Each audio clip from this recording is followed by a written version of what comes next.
Hai guys, kembali lagi di Bola Kabarin. Hari ini, meskipun agak terlambat, aku akan membahas terkait dengan persiapan-persiapan timnas Indonesia untuk melawan Cina atau pertandingan melawan Cina besok pada hari Kamis tanggal 5 Juni tahun 2025. Ya, kurang lebih sekitar seminggu lagi, ya, seminggu ke depan ini. Hari ini aku akan membahas terkait dengan pemanggilan pemain timnas. Ada beberapa pemain baru yang akan kita bahas. Kemudian juga hari ini, beberapa hari yang lalu tepatnya, timnas Indonesia sudah melakukan training ya, training di Bali gitu ya. Oke, nggak pakai lama-lama, kita akan membahas terkait dengan Garuda Calling, daftar pemain-pemain timnas yang dipanggil oleh Coach Patrick untuk melawan Cina. Oke, kita bahas ya satu persatu. Garuda Calling dari kiper dulu. Ada 5 kiper yang dipanggil oleh Coach Patrick. Yang pertama pasti kiper kita ya, Bang Paes. Bang Paes, kalau nggak salah kemarin sempat di akumulasi kartu ya, tapi nggak masalah. Karena walaupun begitu, tetap dipanggil untuk mempersiapkan nanti pas ketemu Jepang ya, Jepang pas laga away nanti. Kemudian kiper yang kedua yang lagi gacor-gacornya di Serie A ada Kang Emil Audero. Ya, Kang Emil Audero. Kemungkinan besar yang akan menggantikan Bang Paes. Jadi besok bisa jadi laga laga debutnya Kang Emil. Dan kemarin kan udah sempat masuk ke ini ya, skuad yang dibawa Patrick ketika melawan yang terakhir apa kemarin? Bahrain ya. Ya, kita tunggu aja ya. Semoga diberi kelancaran, nggak ada cedera pas training, jadi bisa benar-benar debut dengan manis dan mempersembahkan kemenangan pertamanya untuk Indonesia. Oke, yang ketiga ada Nadeo Argawinata. Ini adalah kiper yang cukup berpengalaman di timnas dan memang layak untuk menempati kiper ketiga. Yang kiper keempat itu ada Hernando Ari. Ini adalah kiper muda kita, kiper potensial kita, gitu kan. Walaupun bahunya sering geser sendiri, tapi ya oke lah karena memang Hernando itu kiper yang cukup tangguh. Apalagi Hernando juga udah pernah berpengalaman melawan timnas Argentina, gitu kan. Keren. Nah, ini juga ada kiper satu lagi yang lagi gacor-gacornya di Liga 1. Ada Reza Arya. Jadi Patrick Clifford itu nggak cuma asal manggil kiper-kiper yang senior aja, tapi kiper-kiper yang masih muda juga yang potensial bisa mengisi lini di U23 gitu, ataupun nanti misal Nadio udah terlalu tua gitu. Nah, si Patrick Clifford juga mempersiapkan talenta-talenta mudanya seperti Reza Arya ini, seperti itu. Oke ya, 5 ya, di bawah 5 walaupun yang nanti akan masuk cuma satu atau dua, tapi yang lain adalah buat tetap persiapan laga selanjutnya dan juga mempersiapkan untuk timnas yang U23-nya seperti itu. Kita lanjut ke pemain belakang. Pemain belakang ada kapten kesayangan kita semua, Bang Jayadi Itzes, yang lagi juga gacor-gacornya di Serie A bersama Venezia. Walaupun Venezia terdegradasi, tapi Bang Jayadi Itzes adalah ya 100 besar pemain yang terbaik di Serie A Italia. Cukup membanggakan kan buat kita. Jadi harapannya tren positif itu bisa dibawa ke timnas Indonesia nanti ketika melawan China. Tentu kita harapkan seperti itu. Selanjutnya ada El nyengir kita, Miss Hilgers. Walaupun beberapa waktu lalu sempat ada kontroversi-kontroversi gitu ya, yang kayak netizen meragukan nasionalismenya, tapi sebenarnya enggak juga. Memang Miss itu beberapa tahun ke belakang ada cedera ataupun ada sakit gitu yang itu menyebabkan performanya kadang memang kurang stabil. Tapi tetap aja Miss adalah termasuk talenta terbaik kita, FC20 gitu kan, di sana lagi bagus-bagusnya juga. Jadi dia juga masih muda, berapa? 23 tahun ya, itu lagi bagus-bagusnya.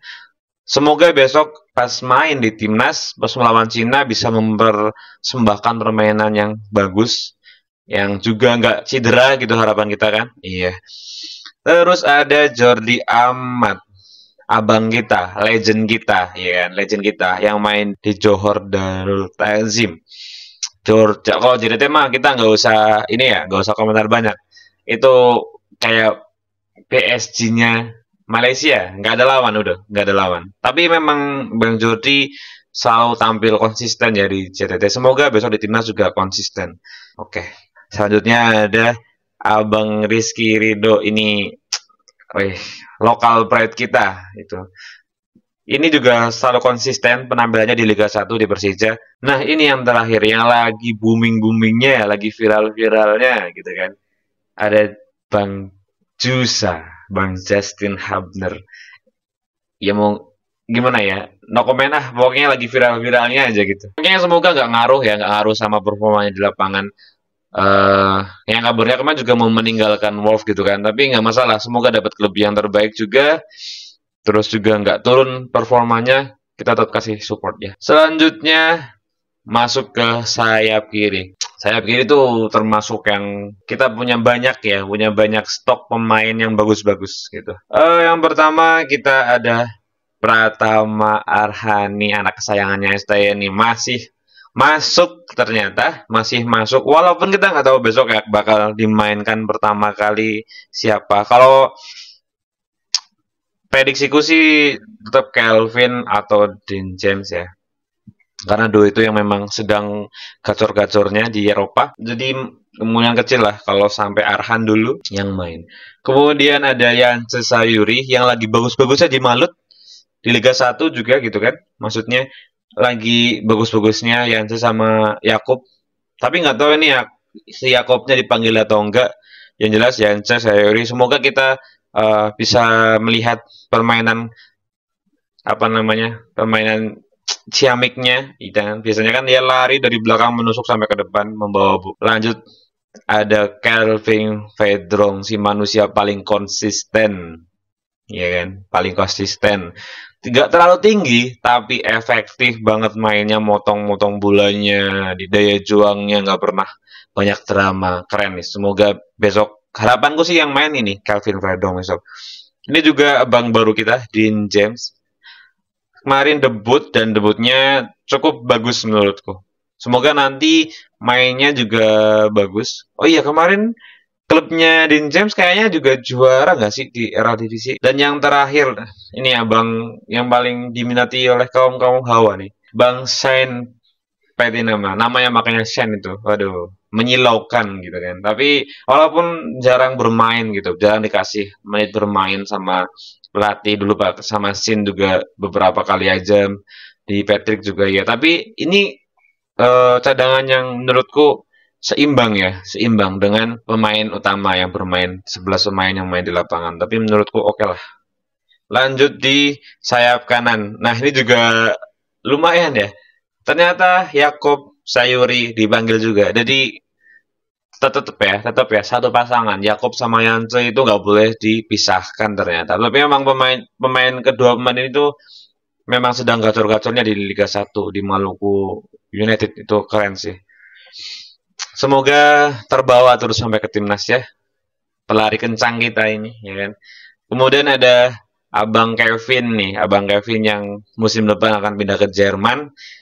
Dan di Copenhagen juga penampilannya tetap konsisten dan bagus. Semoga nggak cepet cedera gitu kan. Karena yang udah-udah di permainan sebelumnya itu sering cedera gitu kan. Karena jadi target man oleh tim lawan ya kan. Karena memang menyusahkan.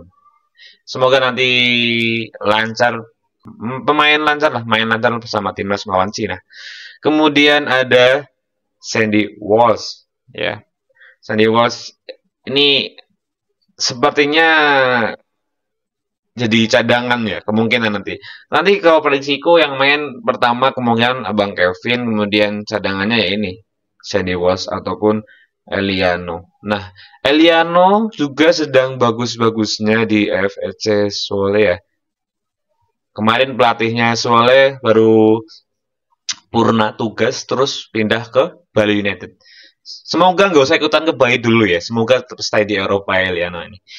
Nah ini yang kemarin sempat nggak dipanggil pas melawan Bahrain nih, Kapten kita dulu, Bang Asnawi Mangko Alam, main di Port United Thailand ya kalau nggak salah.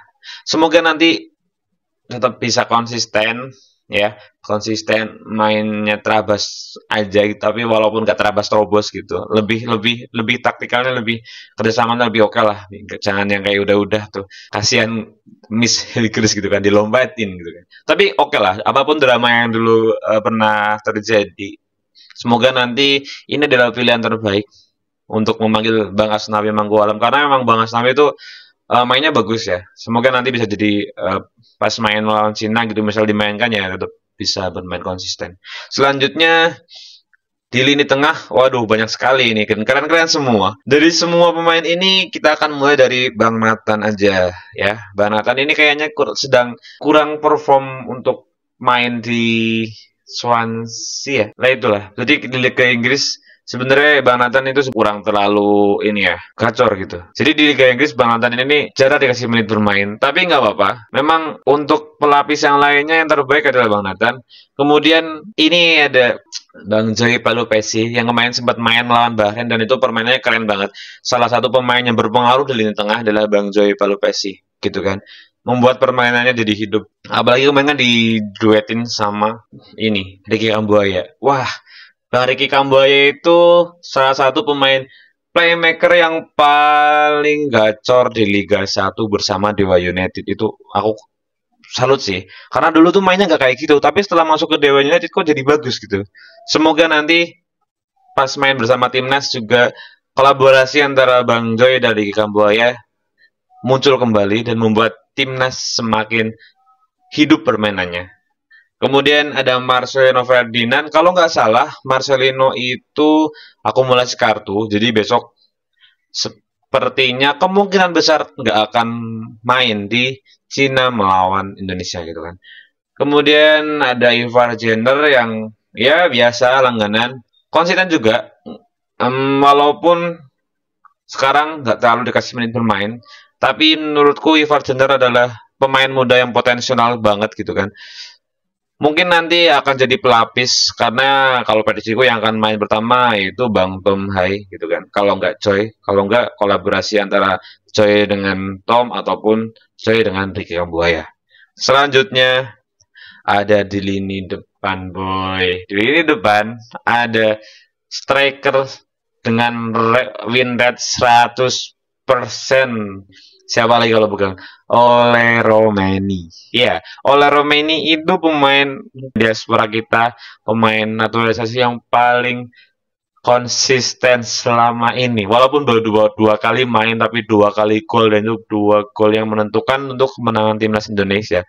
Itu keren banget sih kalau menurutku. Iya, iya kan, Ole Romeni. Walaupun di Oxford dia jadi pemain cadangan, tapi di timnas udah nggak ada lawan. Belum ada lawan. Nah, ini dia yang akan kita bahas nih. Satu lagi pemain agak agak kontroversi sebenarnya.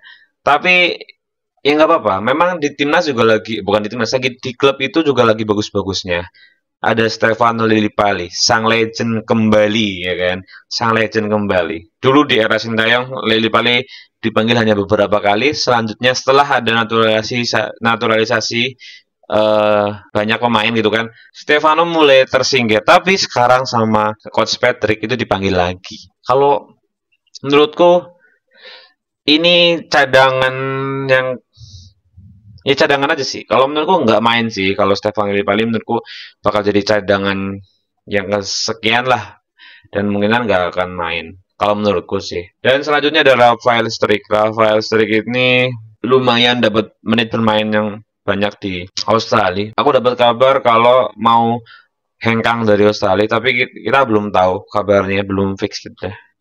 Lihat nanti kabar selanjutnya. Nah, setelah Rafael Strik kita ada Messi-nya Indonesia, Egy Kelok 9. Ini juga lagi gacor-gacornya bersama Ricky Kambuaya di Dewa United. Jadi perpaduan antara Ricky Kambuaya, Egy Maulana sama siapa? Messi Doro itu bagus banget. Sama siapa tuh yang dulu legendnya, bukan legend, mantannya PSIS itu Marukawa ya. Itu bagus banget main Dewa United sih. Semoga nanti kita bisa melihat permainan Eki di timnas yang apa ya, gacor gitu ya, gacor. Selanjutnya ada Ramadan Sananta, pemain pemain Persis Solo yang baru aja tanda tangan kontrak sama Brunei Darussalam. Tapi kabar baiknya kan nanti klub yang di Brunei Darussalam itu bakal ikut kompetisi di Liga Malaysia. Jadi menurutku oke-oke aja sih buat Bang Ramadan ini, buat abroad gitu, walaupun di Brunei, tapi kompetisinya kan nanti bakal ketemu sama Bang Jody ama di JTT gitu kan. Tapi keren, oke. Sukses selalu buat Bang Ramadan. Walaupun di timnas seringnya jadi cadangan, tapi memang dia gacor kok, apa namanya, postur badannya bagus, tinggi, visi bermainnya bagus, walaupun masih kurang berpengalaman gitu, tapi oke lah. Ini yang terakhir ada Septian Bagaskara. Udah beberapa kali dipanggil sama Patrick Kluivert karena mungkin Patrick terkesan sama permainannya di Liga 1. Semoga nanti juga kalau memang dikasih kesempatan main jadi pemain super sub gitu ya. Oke. Oke, ini adalah susunan pemain yang dipilih oleh Coach Patrick. Ya, walaupun beberapa pemain kontroversi gitu kan kayak Stefano Lillipali ini yang mungkin kayak kenapa nggak yang lebih muda gitu ya, yang lebih muda, kenapa harus Stefano, tapi ya udah sih karena mungkin secara analisisnya jadi tim kepelatihan ini adalah susunan pemain yang terbaik gitu ya. Terus juga kalau nggak salah ini ada susunan pemain yang menyusul kayak Beckham Putra gitu. Kalau nggak salah kemarin Beckham Putra dipanggil, tapi nanti kita cek lagi formasinya juga beberapa ada kalau nggak salah tambahannya tiga pemain gitu. Oke, mungkin ini dulu aku karena memang waktunya sudah terlampau lumayan lama untuk membahas Garuda Calling. Nanti setelah ini kita akan membahas dengan training campnya timnas di Bali. Tetap stay tune dan jangan lupa subscribe ya. Bantu untuk apa namanya channel Bola Kabar ini tumbuh dan besar gitu kan. Oke, terima kasih. Ciao.